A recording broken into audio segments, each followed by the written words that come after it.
please stop me if you have questions with respect to the particulars, but it was underfunded plans, and the state didn't advise the investing public that they couldn't make these contributions to the plans without either cutting other services or raising taxes. And so this is the first time the SEC actually filed an action against the state in this arena. And in that resolution, the SEC charged ordered that the state cease and desist and don't have any further violations. I want to mention that one of the things that's significant about this, in addition to the fact that it's the first time they ever took action against the state, is New Jersey didn't have any bonds that were in default. They were paying their debt service on the bonds. But when the SEC looked at the details of their disclosure, the SEC concluded that the assumptions they were making about their ability to fund their pension plan weren't reasonable assumptions. Because they weren't reasonable assumptions, that meant that in order for the state to, pay future obligations under the pension plan, it would create disruption in the state services. They wouldn't be able to do it unless they had a big raise in the taxes. So this is all about projecting into the future what might happen in the state based on their pension liability. And that was the basis for the SEC enforcement action. The next action was in October of 2012, where the SEC announced that 4 former San Diego city officials, which included the city manager, the auditor and comptroller, the deputy city manager, and the city treasurer, they agreed to pay financial penalties for their roles in misleading investors in municipal bonds, again with respect to information relating to the underfunding of pension and health care obligations.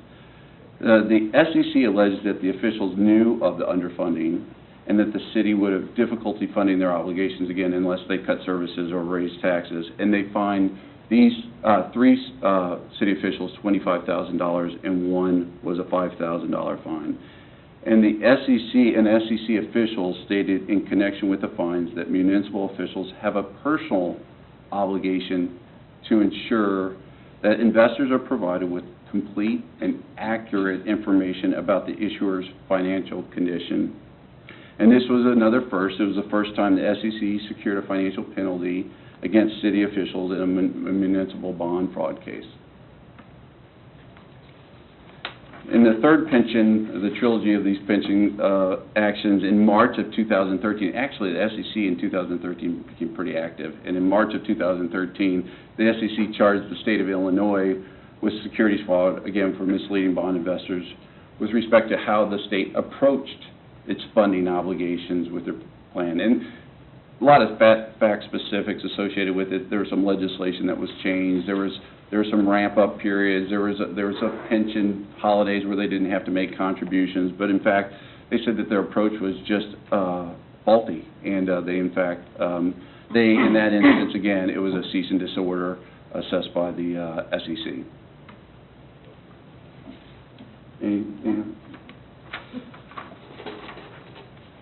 Disclosure lesson number 4, which is the city of Victorville, California. In April of 2013, the SEC charged the city of Victorville, the Southern California Logistic Airport Authority, which was controlled by the city, the assistant city manager, and the former director of economic development of the city, and others, of defrauding investors by inflating the valuation of property securing a 2008 tax increment bond issue.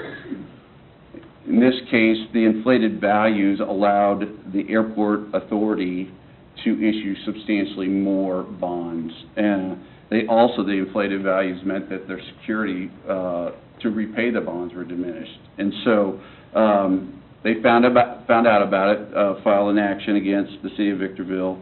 And in this instance, an SEC official stated that public officials have the same obligation as corporate officials to tell the truth to their investors. So we're looking at that liability. What is the liability with respect to issuers,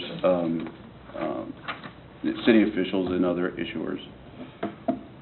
Disclosure lesson number 5, which is the City of Miami, Florida, and this was in May 2013. The SEC charged the City of South Miami, Florida, with defrauding investors about a tax-exempt financing obligation of a project because the city used bond proceeds for something other than the purpose identified in the bond documents.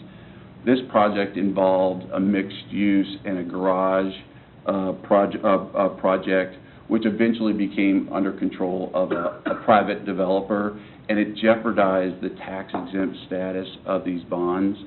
And it was among other things because the developer obtained control, but there was also some payment or a loan to the developer from the issuer.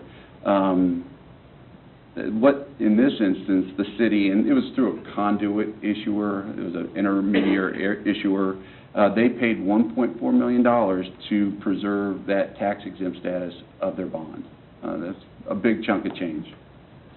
And something else I want to mention about this case in particular, you know, when we're talking about the state of New Jersey and the state of Illinois, you may be thinking, well, you know, they're really going after the big guys. And originally on the pension plans, I think they really were focusing much more on the larger jurisdictions because they tend to have control over the pension plans. This isn't Miami, this is South Miami. And I've not been there, but I understand it's not nearly as big as Miami.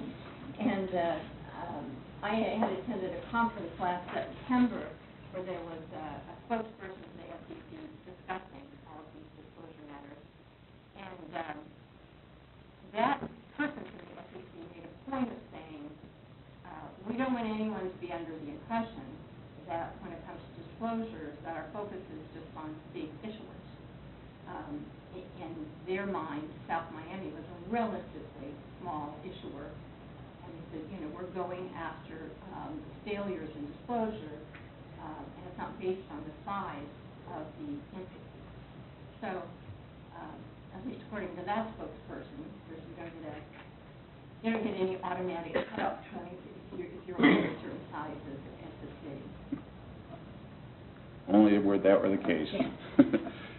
Disclosure lesson number 6 is this is Harrisburg, Pennsylvania matter. Dottie had alluded to speaking to the market, and this is really that case.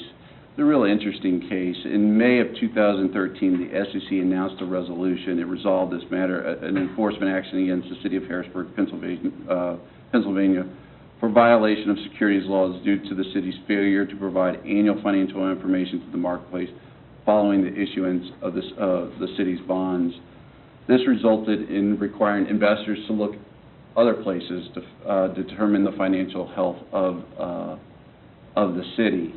And such information, including looking on the website, which had posted the state of the city address given by the mayor earlier that year, and a mid-year fiscal report, both of which had material misrepresentations, and they failed to disclose really the health of the city. This is the first time, another first, that the SEC has looked beyond the disclosures provided in the official statements or annual filings on EMMA.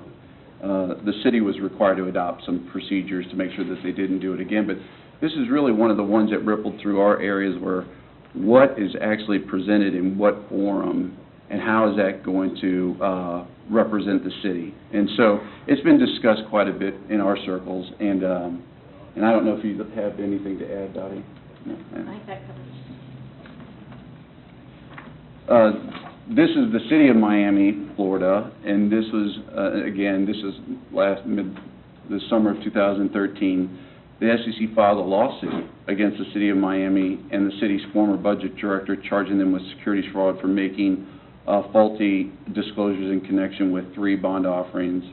In this suit, which is ongoing, alleges that the city and the former director made materially false and misleading statements and omissions about inter-fund transfers designed to cover up a growing budget deficit, in some certain funds, and to get a more favorable bond rating for the offerings.